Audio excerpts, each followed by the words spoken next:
Good evening, good morning, good afternoon, whatever time you're watching this. This is John Clauser from my music corner of the world, and I've got a little esteemed panel with me tonight, and we are going to talk about some W.A.S.P tonight. Now, we have all seen the W.A.S.P and Armored Saint tour that has been going around through the fall, all different locations. So, what we wanted to do tonight is we're going to share our thoughts, our views of the shows, maybe how we got into each of the bands in the first place, um, what we liked, what we didn't like about the shows, and let's just have a little fun with it. Now, I'm thinking I'm going to go chronologically as far as how we saw it. So that means David, you're on the left coast. You got the what, the second show I think on the tour. Second show. So kick us off, brother. Yeah, By the sure. way, So before I do that, I need to introduce my cast of characters here. So we have, that you can see on the Contrarians once in a while, David Alpizar. We've got Mr. Butch Balich from the Contrarians, and you've probably seen him on Lair of the Alchemist and a bunch of other channels. Not to mention, he's also a singer and does a bunch of different projects. And then we also have John the Music Nut, who you can also see on the Contrarians, Ryan's Vinyl Destination, and a bunch of other channels. Again, guys, thank you for doing this. I apologize, David. Now I'll let you get no, going. cheers. Yeah, I'll kick it off and then we can go around and I'm sure we'll have some good a lot of topics we can toss around. There's a lot of layers to this and I think it's pretty interesting. So, W.A.S.P hasn't been on tour in the United States and I don't know how many years. John, you probably know, but it's been a About lot. 10, about 10 or so. 10 or 12, yeah. So when I first bought the tickets, this was the opening night of the tour here in Anaheim, and then they subsequently added the Vegas date later. So originally this was to be opening night. So pretty excited. I hadn't seen W.A.S.P. I never saw him back in the day, so my timeline, is a little bit later than most with many bands, with most bands, and I think W.A.S.P is no different. So for me, my introduction to W.A.S.P is circa Headless Children, and Wild Child is on MTV every 3 minutes. And so that's really my intro, right? So the Wild Child video, maybe some other videos, some older videos that are getting on a lot of play on MTV, and then certainly Headless Children and the singles and those kind of things. So that's sort of my entry point. It sort of captured me. So I sort of got really interested. So as I did with a lot of things, start to acquire the back catalog and throughout the year. And I never had an opportunity to see him live then. Just never happened. If they were in town, just wasn't a bill that I was able to see, or for whatever reason, that never happened. Didn't see him live until many years later, probably the last time they were here, at least in Southern California, which probably was, I don't know, 15 years ago, maybe 10 or 12 years ago. And it was a small club, and it was mostly Crimson Idol. So there was, anniversary related to Crimson Idol. So the set was, which was cool. I'm a fan of Crimson Idol, and there's a lot, the primary set was real heavy on Crimson Idol, and then, some of the hits, or the more popular songs is sort of an encore. So, but heavy Crimson Idol set then, real stripped down, small club, so no Elvis. My main memory from that show years ago was how militant they were about cameras and taking pictures, and even then, I think camera phone technology was pretty, in its infancy. Certainly wasn't nearly as advanced as it is today, but there were literally people, staff walking through the audience. If a phone comes up, they're taking it, right? And so I'd never been to a show where it was that strongly discouraged. I mean, literally phones taken out of hands and you can pick them up at the end kind of thing. So I was, needless to say, I was excited to when this tour was announced, to see W.A.S.P and get an opportunity to see maybe a broader set list and a bigger stage show and a bigger venue. And so I was excited. So, and I think, the show for me, the draw for me really is the music, to see the band, to see Blackie, to see him perform, and to hear a lot of the songs that I like live. And so I wasn't as hung up on, and I'm sure this will come up, there's been a lot of talk in the, the W.A.S.P community about what was or was not promised in terms of a stage show and all that stuff. But for me, the show was not in any way a disappointment, because I was there really for the live show and the music, right? And for me, it delivered. I know that for me, the set list changed a little bit. I think night one they played Arena of Pleasure, and then in Vegas, and then dropped it pretty quick. And then our night replaced it with I think a medley of Hellion and Doctor combined. And then I think beyond that, they dropped that completely. At some point after that, they dropped that, as well as Crazy and Heaven's Hung in Black, which I felt bad for the people that saw it later. And I don't know, maybe as we go through, I'd be interested to see what you guys think about why that happened. Usually it's not, as we know, it's not uncommon for bands to mess around with the set list early in a tour, but to drop 3 songs, which amounts, I don't know, I'm not a math whiz, but 20% of the set, and not replace it with anything seemed odd. Especially, when you're whittling down to maybe 10, 11 songs or whatever, seems like a lighter set list, not replacing it. So I'm interested to see maybe what you guys think, why that happened. If it was a response to some of the backlash, or just maybe production, or why.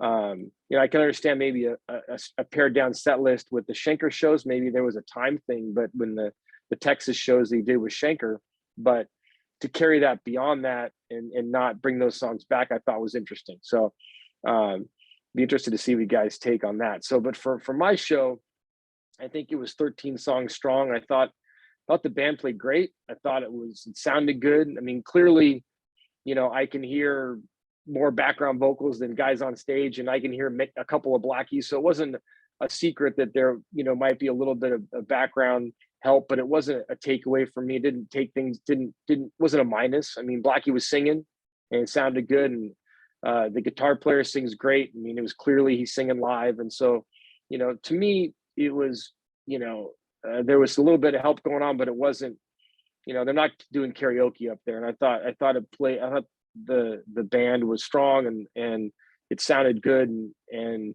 obviously, you always want more. So, I mean, if you would have given me 15 songs, I'd say I'd take 17, or if you give me 17, I wish they played 20. So clearly, if I had a wish list, I would have said, play a little longer, even, if you need to, or if you're going to do an anniversary type tour, just do an evening with. I don't know that it would, as much as Armored Saint was great as well.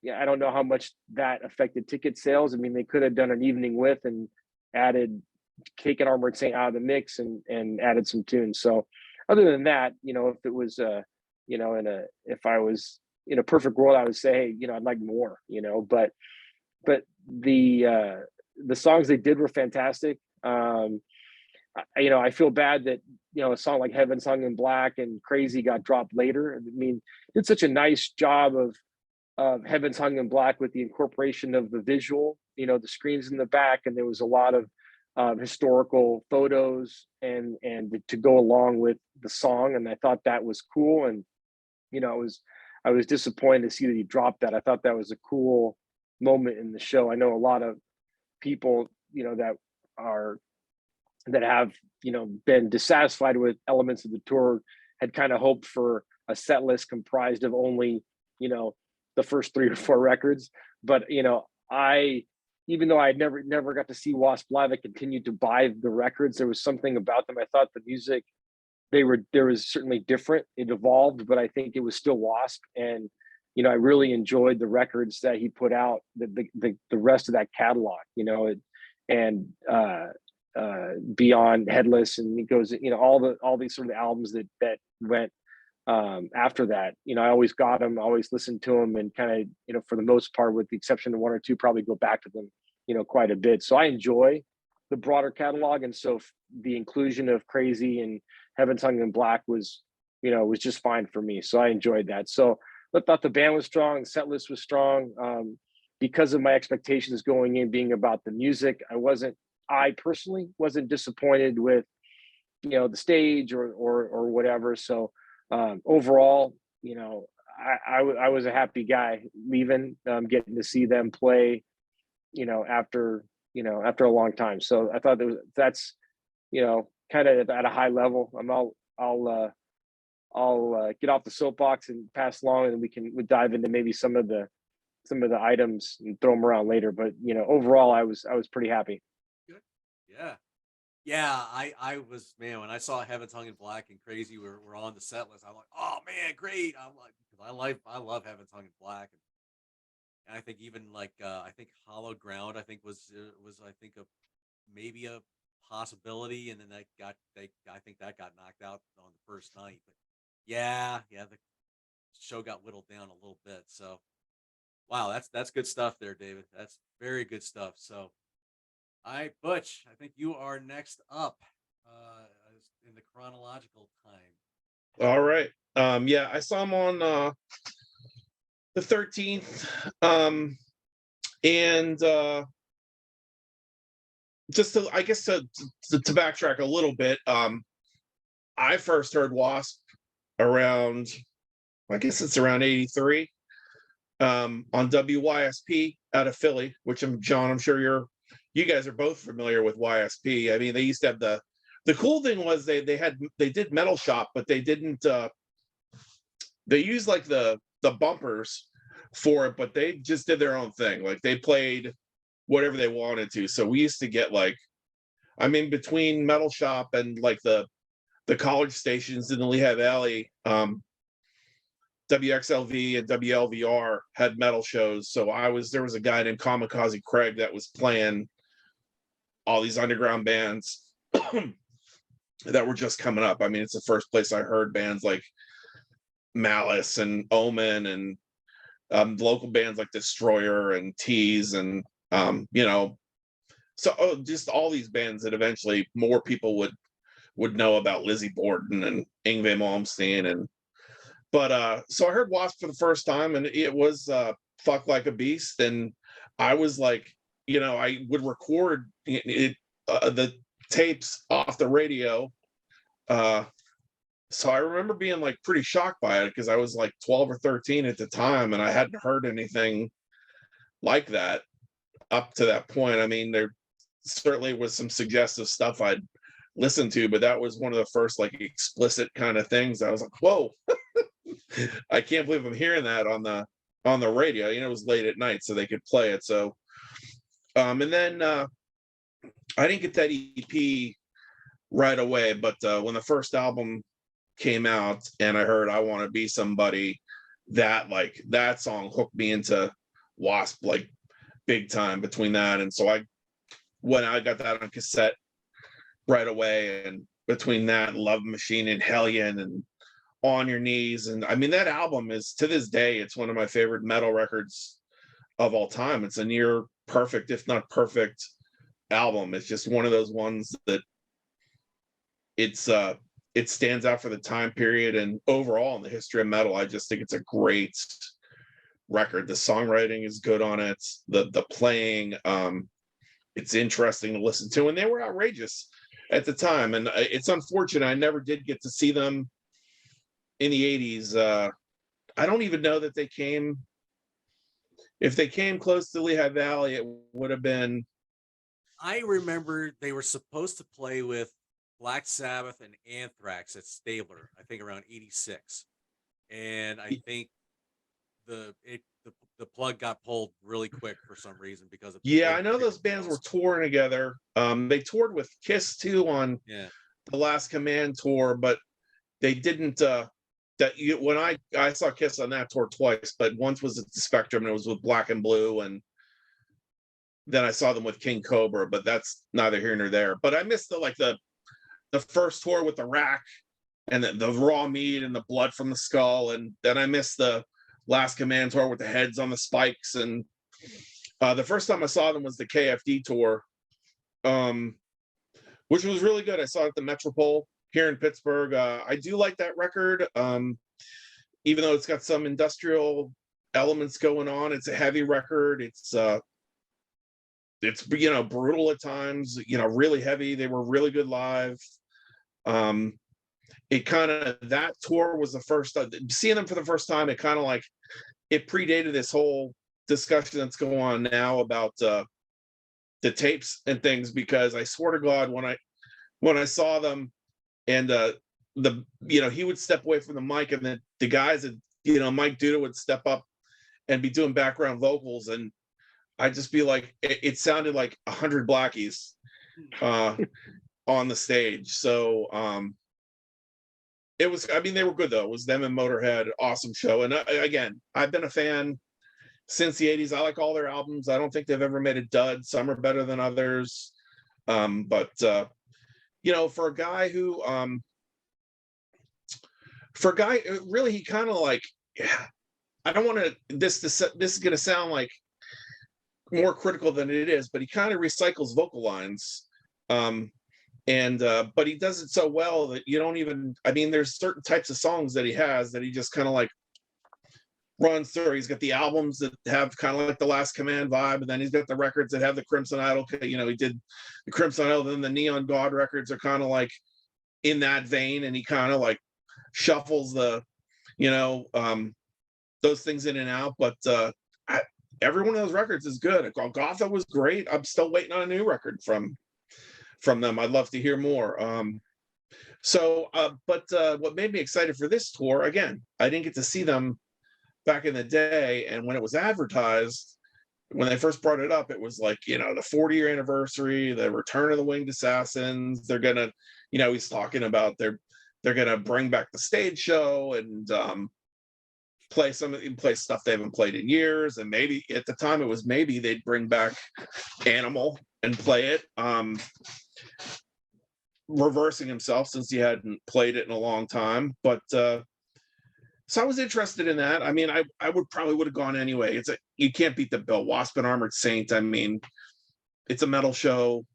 I was looking forward to going to a show like that. I love both bands, so I was gonna go regardless. I brought my kid with me, thinking like, oh, this would be cool. I'm like, I was pumping him up about the show. I'm like, I haven't seen this. I said, but here's some of the stuff that they did back then. I mean, because I've seen the video, and so I was kind of excited about that. And that's just a setup for the rest of my opinion about the show. But so the show is at the Palace Theater in Greensburg. Cool venue. It's a cool little theater. Good sight lines. The sound was good. Armored Saint was great. The just to give a quick rundown, Armored Saint. My son and I both love them, and I like a lot of their records.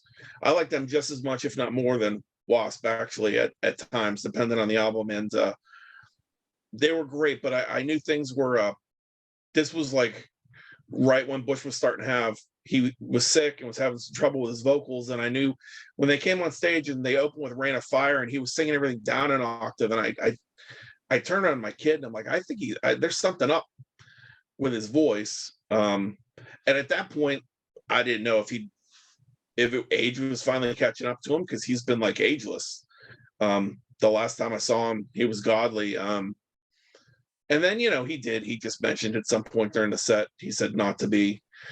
He said, I don't want to make excuses because excuses are for pussies, but I've been sick but I don't want to, we don't want to like cancel the shows. So I'll do the best I can. And he did well. I mean, he had to sing some stuff down, but he seemed to hit like, there were important points in songs where he hit the notes. I feel bad for him though, because between that and Cleveland, he really blew his voice out. And then they ended up with McMaster stepping in for him. But I thought they were great. I mean, they played a span of tracks, 10 songs across their career, Rain of Fire, some newer ones from the last record. They went back to Long Before I Die. They played Chemical Euphoria, which was awesome. Symbol of Salvation. And then, the 1-2 of Can You Deliver and March of the Saints. They were great. I mean, the band plays well. They're great on stage. Great personality. Those guitar players, Phil and Jeff are great together. Gonzo did a short little drum solo. It was just it was really cool. And that what Bush did is like what you do for your fans. I mean, unless you absolutely can't go, you man up and just do the best you can, and he did.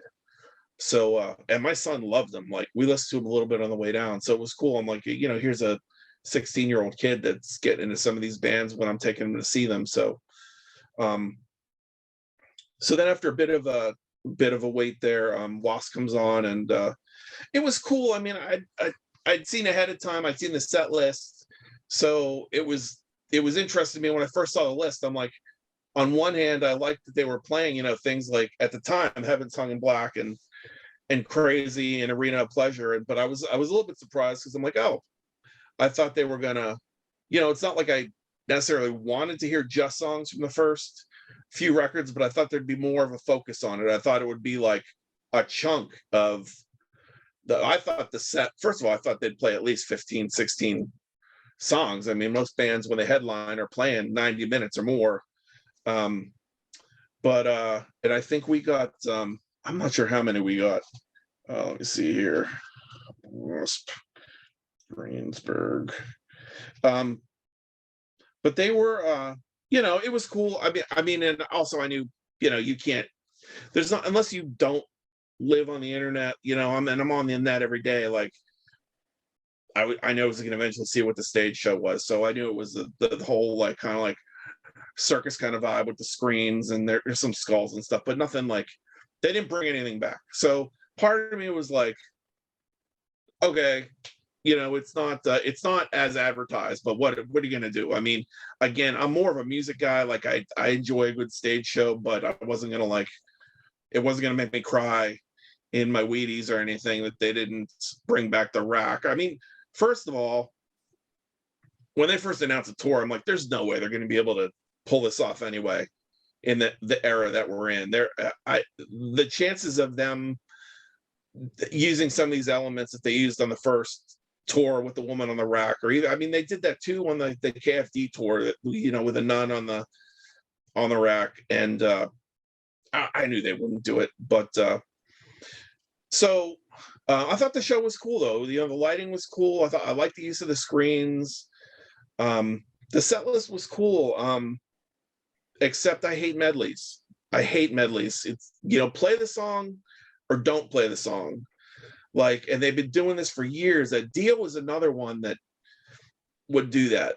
And that always makes me nuts. Like,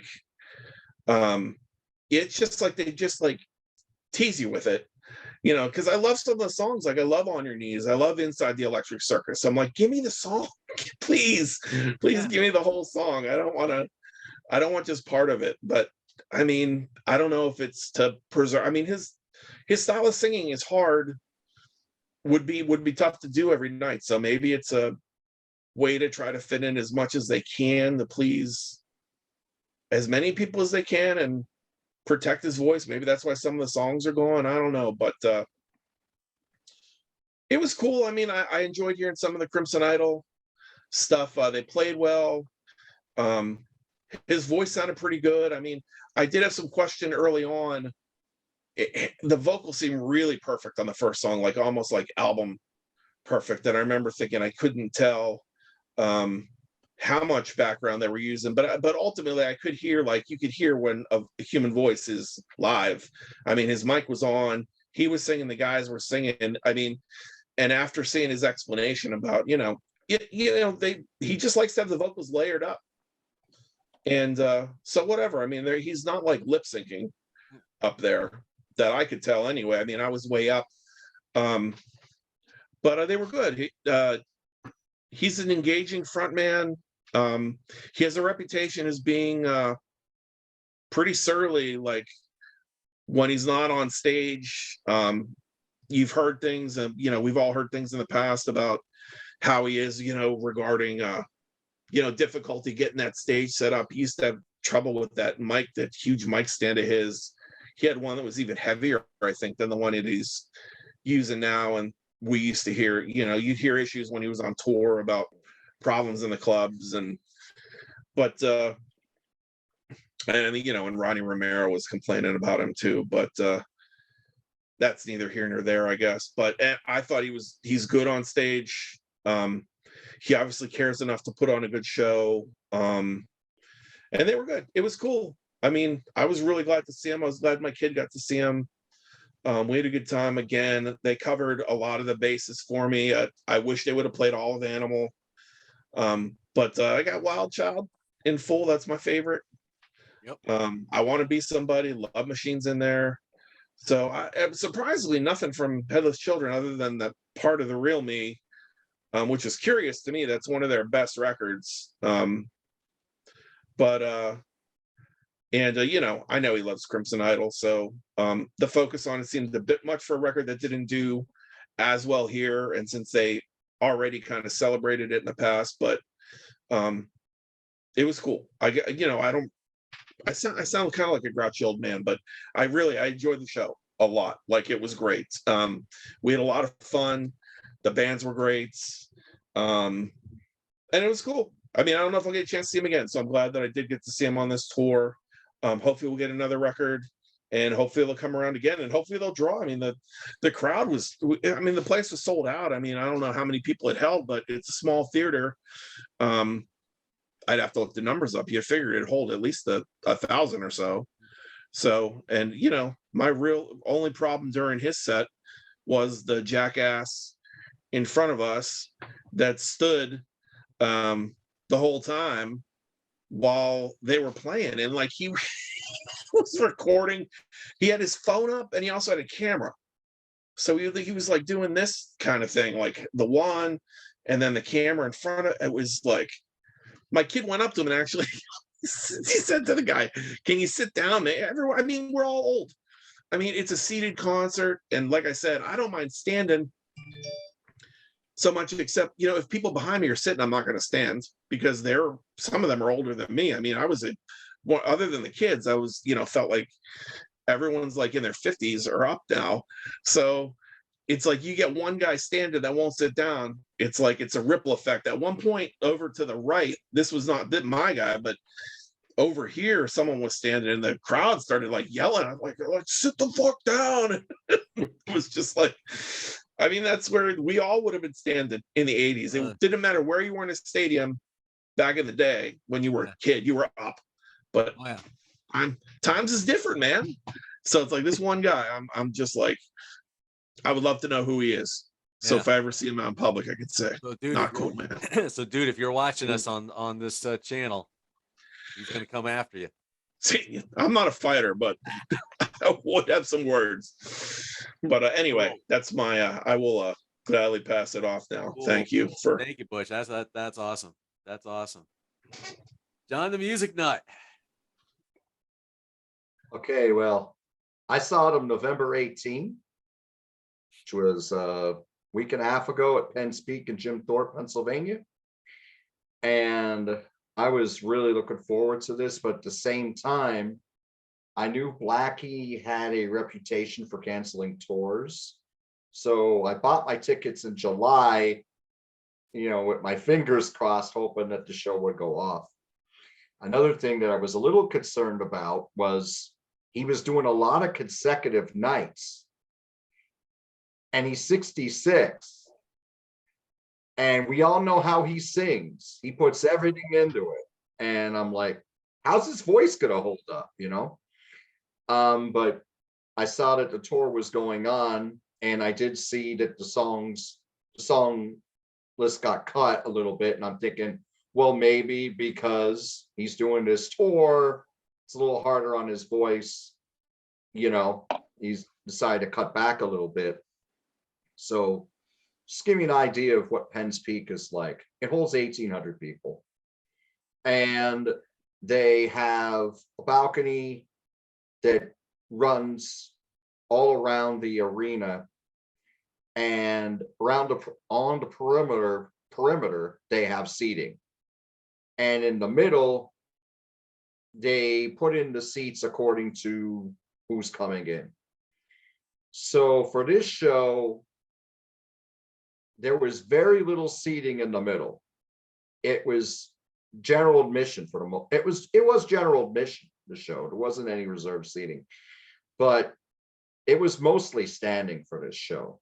So I stood for this show, and it felt like the 80s to me because it was sold out and we were all shoulder to shoulder, which felt great at the time, but it didn't feel so good the next day.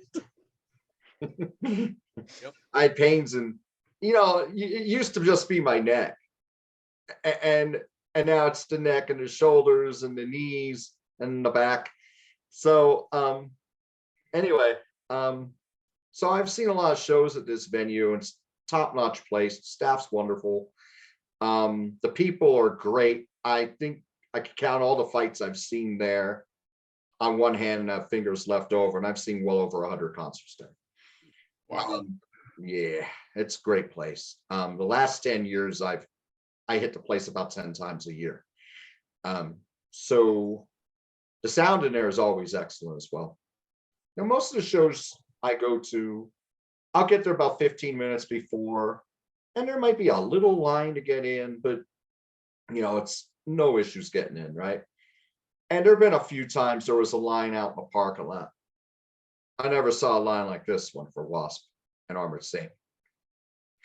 That line was like, excuse me, it ran almost down to the street. And I'd say it took me 25 minutes to get in. And they're pretty quick with getting you in. I mean, they do the wand. But that was the longest line I ever saw there by far. When you go to a show at Penns Peak, you'll see a lot long beer lines. Not so many people buying merch. The show was opposite. The whole night, you couldn't get a W.A.S.P t-shirt. That's how long the line was. And for W.A.S.P, they only sold the t-shirts and I think the flag and the sweatshirt. But all night, there was a long ass line for t-shirts. Ran into a lot of good friends there from the 90s and friends I've been going to see shows with the last few years. And I know a couple of guys were like, oh, I'm not gonna wait that long for a t-shirt, right? But that's how it was. I mean, people were stoked. They were psyched. And it was easy to get a beer, which was weird. They were there for W.A.S.P. So anyway, so the show starts.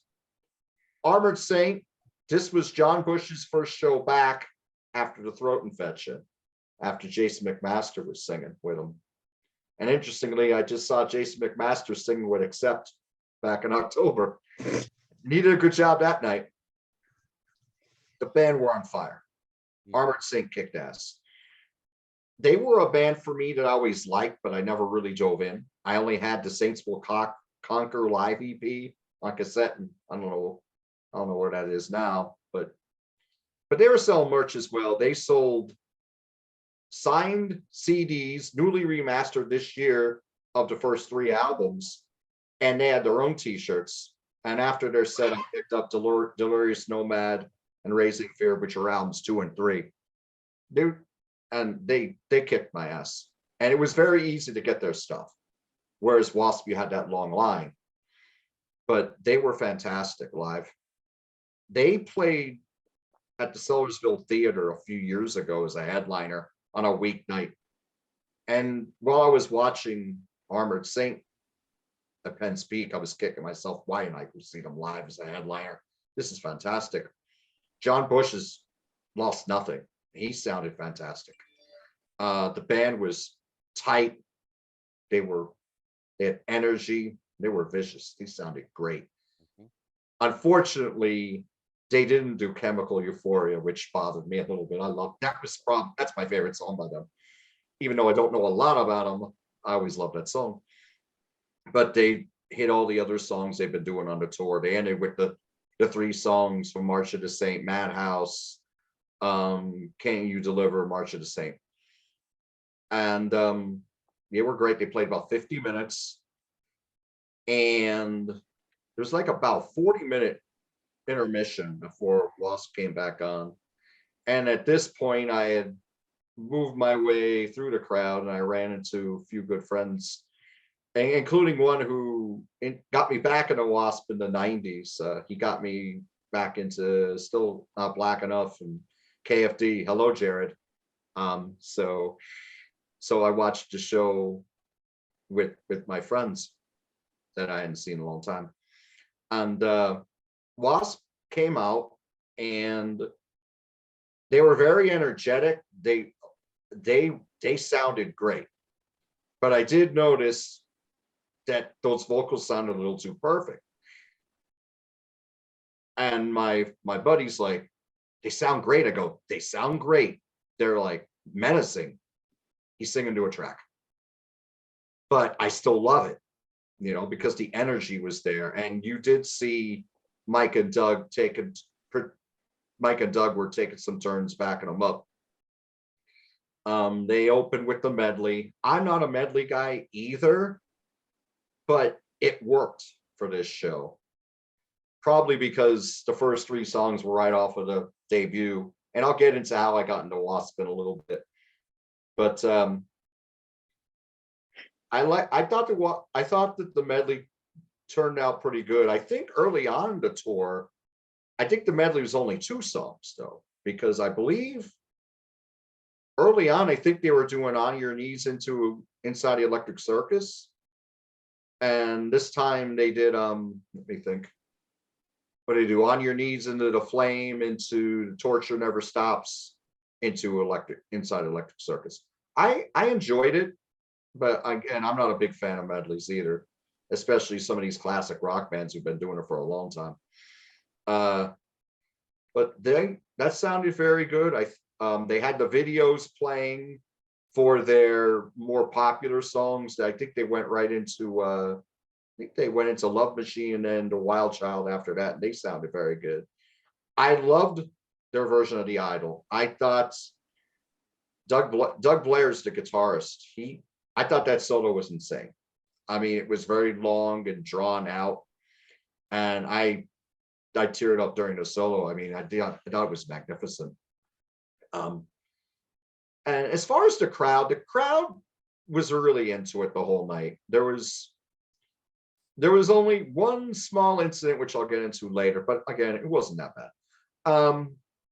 They did the Crimson, then they were doing the Crimson Idol stuff. I thought the Crimson Idol stuff sounded great. I thought Chainsaw Charlie and Great Misconceptions of Me sounded excellent. And yes, there you can really tell he was singing to a track because he multi-tracked his vocal on Crimson Idol in particular. And I mean, you heard like lots and lots of voices and it's just Blackie singing, then but they sounded good, very good. I was following the set list. I did see that those songs that y'all mentioned were dropped. And it disappointed me, but at the same time, I was thinking, that's got to be hard on a 66-year-old man's voice, especially with someone who sang with that much vigor. I would have liked to have heard those newer songs. I don't have the newer albums. I would have liked to have heard more of a Headless Children, because that with Crimson Idol, or like, it depends on the day which one I like the most. I would have loved to have heard the title track or the Heretic or Thunderhead. So yeah. Those songs, that first side of that album is so stellar.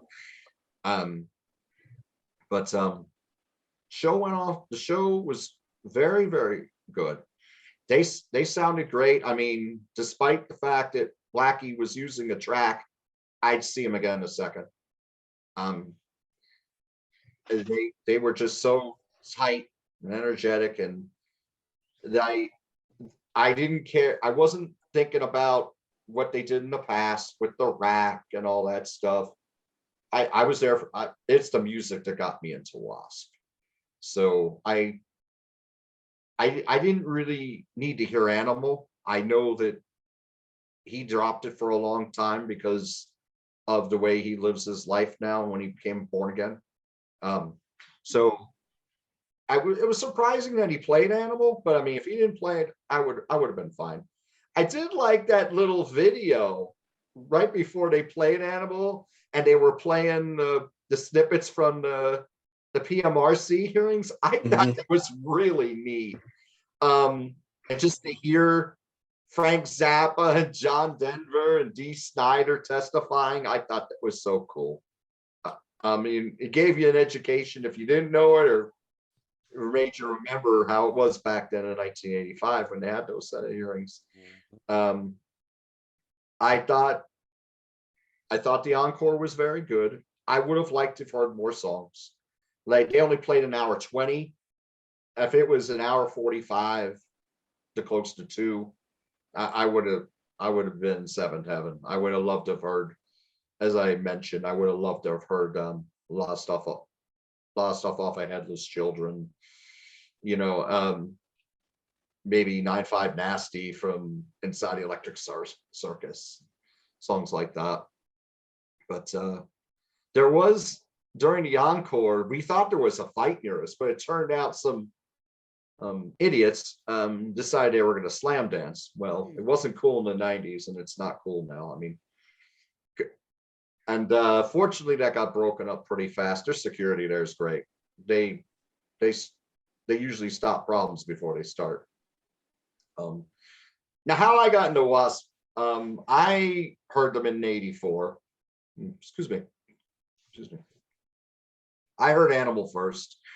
I used to hear them on WRKC, Radio Kings College.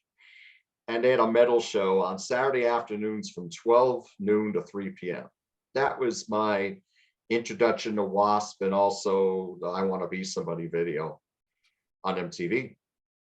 So I'm going to turn 14 the next year, and, you know, my mom buys me the first cassette for my birthday.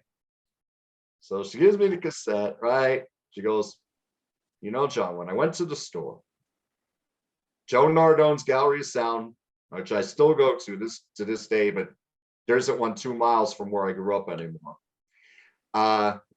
They had like 7 stores or 11 stores at one point. Now they're down to 2. So anyway, the cashier, my mom goes up to cashier, she's fair with the self-titled album. She goes, is this for you?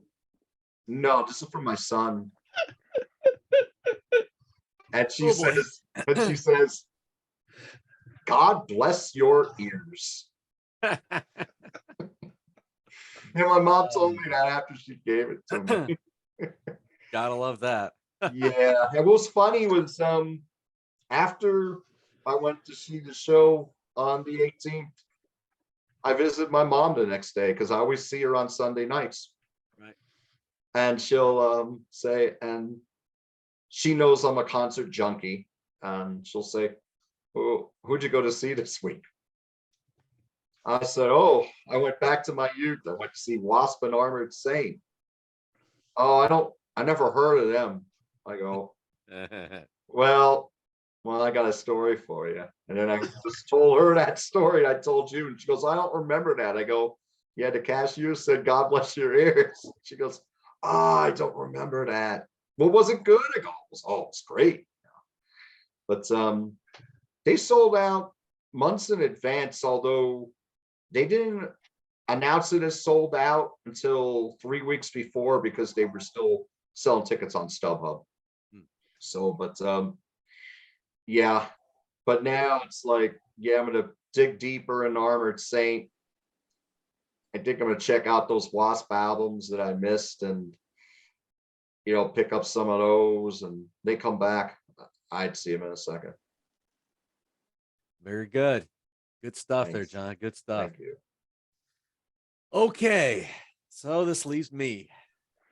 So with me, when I first got into the band, so this was, I was supposed to have seen, I was going with my buddies, Mike and Dave, and we were supposed to go see Iron Maiden and Twisted Sister.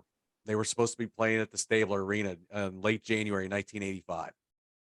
Unfortunately, that show got canceled because half the band was down with the flu, and they had to cancel a bunch of shows in that little time period.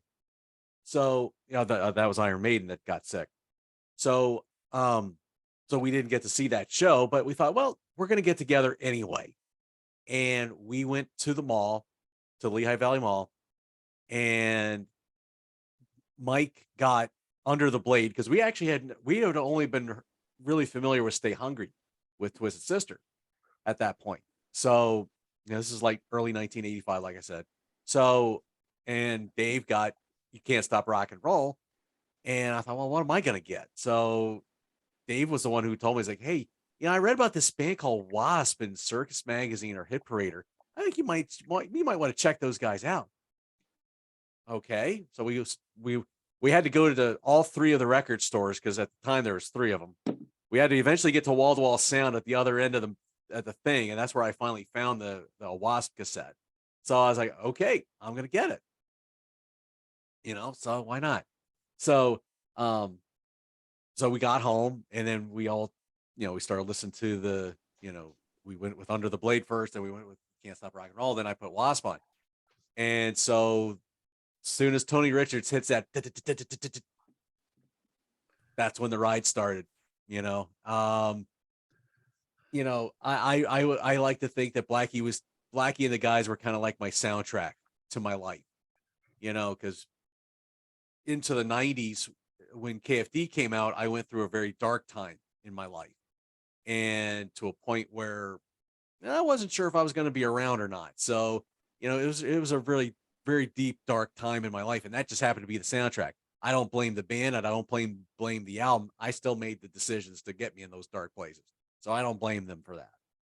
So I walked away from the band for a number of years, until Babylon came out in 2009, and I just happened to read a review about it in a magazine called Heaven's Metal, and I'm thinking, what's W.A.S.P doing in Heaven's Metal? Okay, and then I read the review. I was like, oh, okay, let's check this out, because I was kind of afraid to pick up the old albums because I didn't want to go back to those dark places again. So I picked up Babylon, then I eventually I went back, got all the other albums. They're all great, and it's like I had my band back. So that's my long short story of how I got into W.A.S.P. Now, Armored Saint, they're ones that they're a band I just never paid that much attention to. I know Can You Deliver, and I probably had that first album for a little while, but they just were not somebody that I just spent a lot of time with. I guess I had my certain bands that I kind of stuck with, and Armored Saint just didn't make the cut or whatever. I don't know, but my goodness, they were so solid. So so I saw them in Atlanta, Georgia, at a place called the Buckhead Theater. So pretty nice theater, open floor. They had seating, a little bit of seating up on like a balcony area. Um, I think somebody said it sold like it holds like 2,000 people, and they said it was sold out.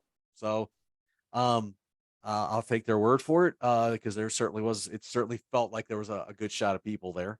Um, Armored Saint was solid, just rock solid. They did do Nervous Man and Chemical Euphoria. So we did get Chemical Euphoria, John. So sorry about that. Those were probably the only two songs that I think from the general set that they kind of swapped out. I mean, man, Standing on the Shoulder of Giants was amazing. Win hands down. Can You Deliver? March to the St. Madhouse. I mean, the whole set was just so good. Again, like we said, John Bush has just not lost a step. The band was amazing. The guitar players, I'm like, wow, how have these two not been talked about in the twin lead department? It's like, man, they need to be talked about a little bit more. Um, of course, Joey Vera and Gonzo. I mean, just solid all around. Great set. Definitely need to go dig more into their set. So sorry, trying to get over a little sinus thing here. So the band. Now, I almost got to see the KFD tour. I got to the Electric Factory in Philadelphia, and because that's where I had a ticket to go see it. And I get up to the venue, and they said the concert was canceled. I'm like, oh, geez. Apparently, Chris Holmes had suffered a knee injury and was still rehabbing, and so they had to cancel that night of the show, or that night of the tour. It was supposed to be the opening night of the tour. for in the North American leg. So that sucked. At least I had Ozfest 97 that weekend to go to. So the weekend wasn't completely for naught. But I never got to see the band that I call my go-to band. I never have gotten to see them live. So, especially now living in Alabama, yeah, it gets really tough because unless you drive to Atlanta like I just did with this one, of course, the last 10 years they haven't even played here. Yeah, you're gonna have to really drive a little ways out to get to go see them. So, um, what can we say? The intro montage thing starts off with the end, and then it kind of starts going through all the kinds of different songs. It's kind of nice to hear a little "Still Not Black Enough" and KFD kind of stuff thrown in there. Kind of wish they kept on going, but good little intro stuff, and then you have of course the medley. The thing that they killed out, they kicked out of all the songs in the medleys were the guitar solos. If you think about it, that's really the only thing that's got cut really in the outro stuff. But yeah, so but they got the main verses of pretty much everything in. So um, I wasn't even bothering to pay attention about live, is it live or is it Memorex? At this point, I just became that 15-year-old kid who discovered them for the first time, and I just became enveloped in the element of the show and the music, and I didn't care. I was not paying attention to whether it was live or not. I was wrapped up. I was wrapped up in it. And of course, you get through the medley, then they go into Love Machine. You're pumping your fists, you're screaming at the top of your lungs. You get Wild Child. Of course, that's one of my favorite songs. And I can be a little bit of a showman in the car when I'm singing that song. So it amplifies the car in the home listening experience when that kicks in. Um, then of course the Crimson Idol tracks, 30 years of Crimson Idol. So I love Crimson Idol. So I'm not complaining about the the extra that. Yeah, maybe he could have picked songs that weren't as long, so he could have done some other stuff. But I mean, all those songs they're just kind of iconic too in their own way. I loved in the Idol. Um, I looked up on stage and I noticed Blackie and Mike had walked off stage and were playing backstage, and they let Doug just kind of have the limelight to himself, which I thought was really cool. Um, that was a nice touch. Um, and let him take that extended solo. But I thought the Idol sounded great. I thought Misconceptions of Me sounded great. Chainsaw Charlie, of course, he went back to the original lyrics on that and not the censored Disney version, as I heard somebody describe it as. Which is again, it's fine, whatever. Then they go into Blind in Texas, great version. You get the crowd to sing along. They go off stage, and then you get the video for the PMRC stuff and and I had these young guys next to me, and they were getting all ramped up. They were like, "Oh man, if they play Animal, we're gonna go, nuts."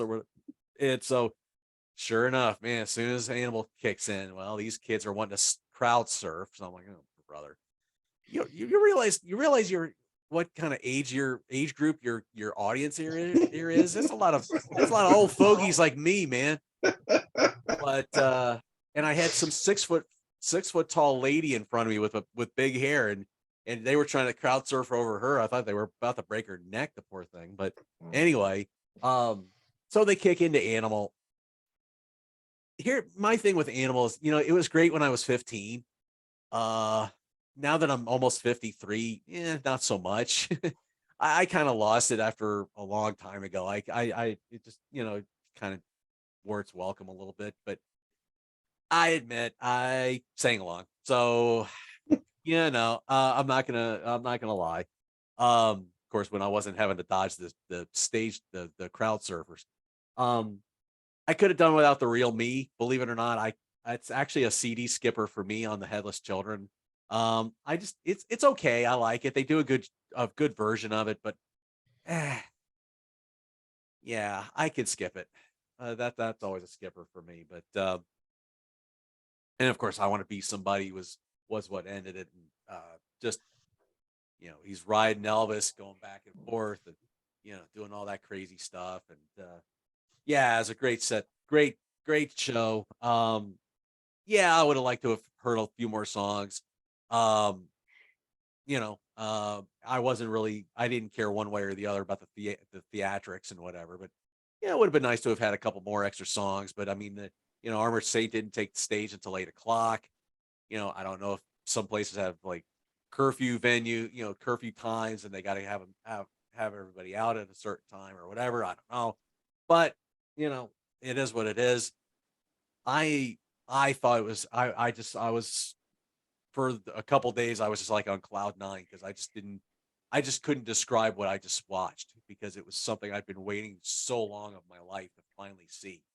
So and it truly delivered for me. So I hope he's able to do another tour and come back around. So now David and we did one other little fun thing with our shows. So David, if you want to talk a little bit about what your other little fun thing. Sure, that little fun thing. So, what, as I mentioned, the show I went to was originally the uh, opening night, and it sold out pretty quickly. If I remember correctly, I brought tickets when they first went on sale. I was pretty excited, and then later they announced the addition of sort of the meet and greet option. So, I meeting Blackie and getting my Last Command record signed was something that I thought was probably never going to happen.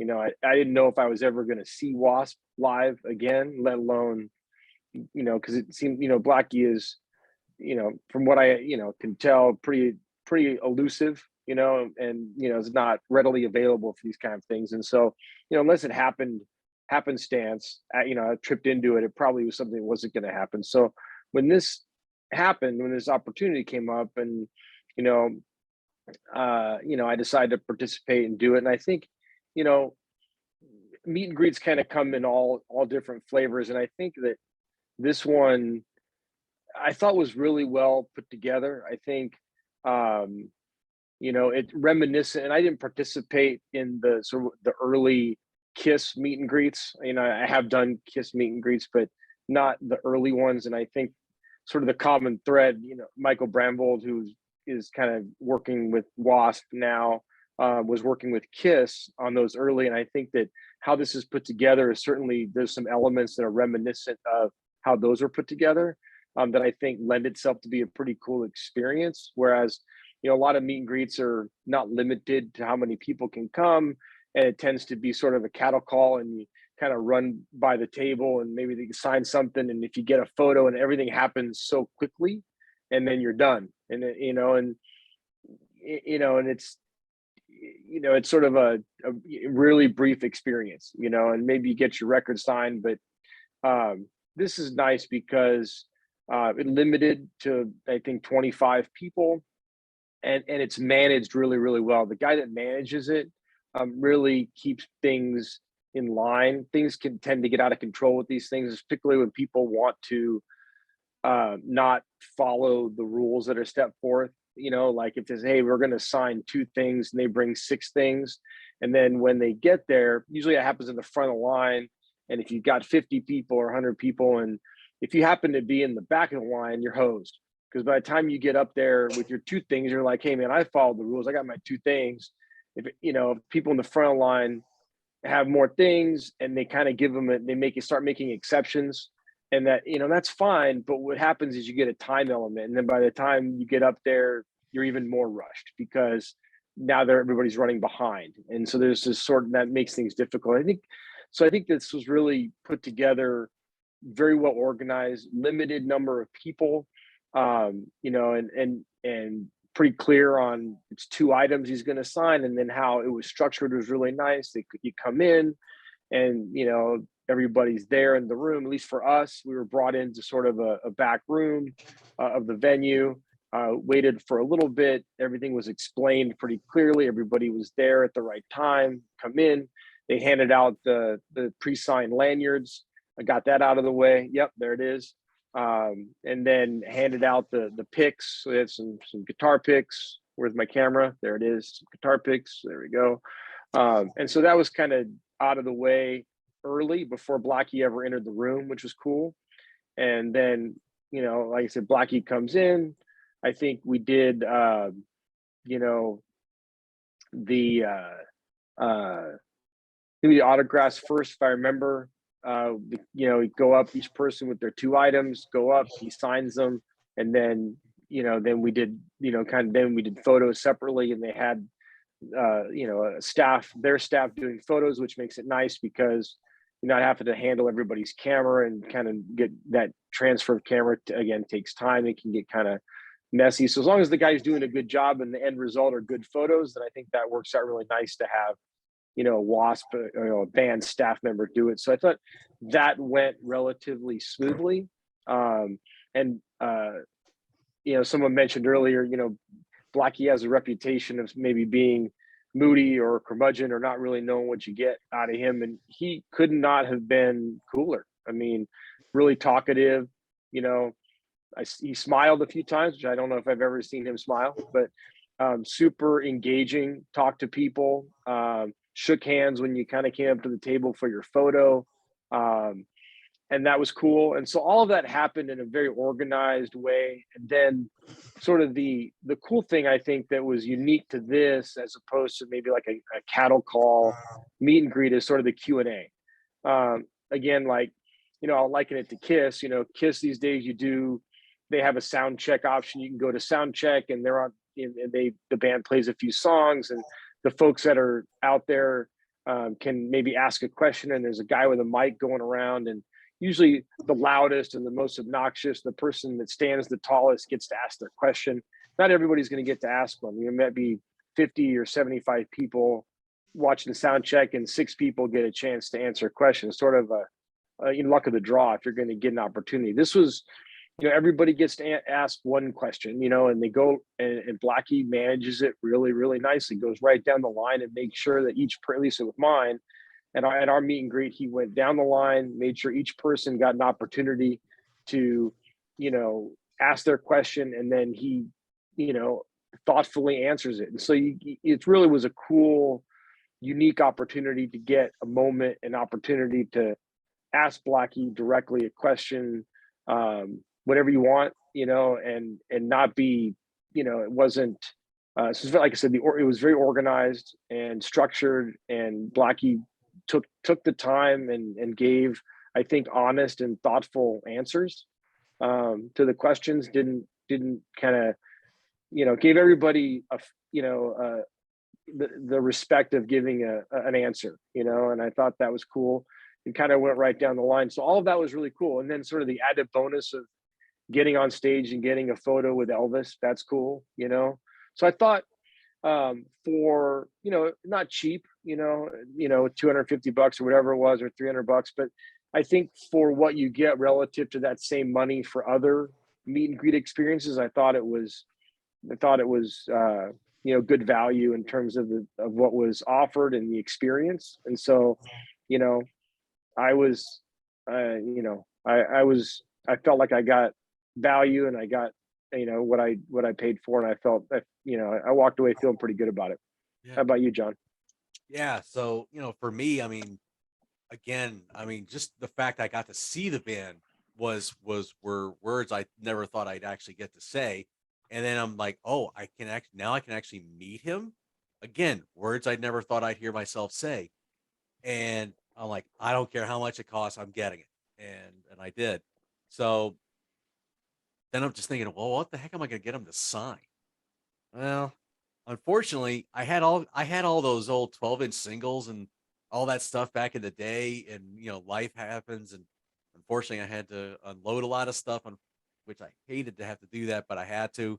So I had to get rid of a lot of stuff, but you know, I have everything on you know, I have all the albums on CD, but you know, I did bring my Re-Idolized and had him Nice. do the book for that. So, um, and then I did a regular Crimson Idol. So, you know, that was what I had him sign. But you know, when it came to the question, I was just like, I was trying to think of something. There was so much I wish I could have told them, but they were kind of running behind a little bit, so I didn't want to be, you know, I've been to one meet and greet once where they did Q&As, and the person takes like 20 minutes to answer a question, and so after, you probably only got maybe 3 or 4 or 5 questions in and during that time period. Not everybody got to ask a question because this guy just goes on and on and on, kind of like I am right now. And anyway, so Blackie just he was able to get everything in like a little couple minute answer things, and he spent good quality time with everybody.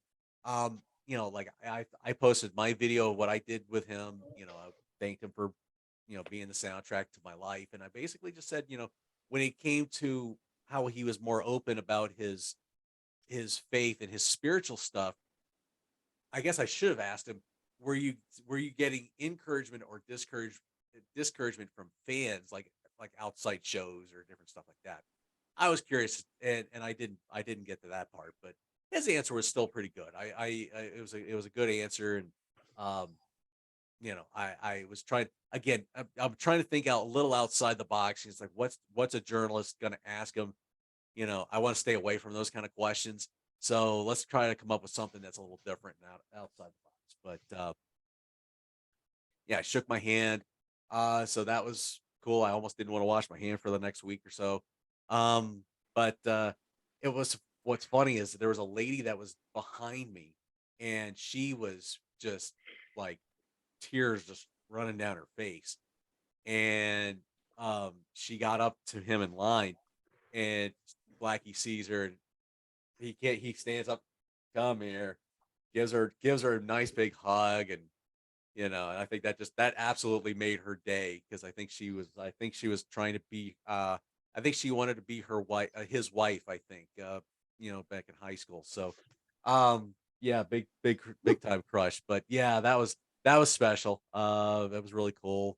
Um it was really funny because I ran into a couple people at the show that I'm like, huh, this is, you never know who you're going to see at these shows. So like I ran into Bryce from Bryce Talks Metal. Ran into him. I'm like, hey, how you doing, man? So at the meet and greet, I saw this guy, and I had seen him when I saw Steve Vai here in Birmingham about a month and a half ago. And he was at that meet and greet too. And so I went up to him and said, hey dude, man, I remember you from the Steve Vai show. We got talking a little while. So yeah, so that was pretty cool. And then I'm in the crowd getting ready for W.A.S.P, and I look over to my right, and I'm like, oh my gosh, dude, it's Yoga Doc. For all you DDP yoga folks out there, I ran into Yoga Doc, who's the co-creator of DDP Yoga. So and I've met him a few times. So and he actually sings in a cover band that plays in Georgia called Iron Mullet. And I'll tell you what, they are fantastic. I think their motto is like partying like it's still 1989 or something like that. My God, they are fantastic. Yoga Doc is the singer, and he's a great singer as well. Very good, very knowledgeable on the body too. So, but anyway, so I saw him at this show, and I was like, man, this is kind of cool. I didn't expect to run into people I knew. So there you go. But there you have it. You got 4 different perspectives of the W.A.S.P Armored Saint tour. There's just a few shows left on the tour. If they're coming to your city, go. If it hasn't sold out yet, Definitely. you will definitely enjoy it. I got to thank my cast of characters for doing this with me. This has been so much fun. I've been looking forward to doing this kind of thing for a little while, and I just had to get to see the show. So I want to thank David Alpizar from California, Butch Balich up in the Pittsburgh area, John the Music Nut Thanks, John. from the Northeast Pennsylvania. I am John Klauser. from my music corner of the world, I want to thank you guys for doing this. Go listen to some W.A.S.P now. See ya.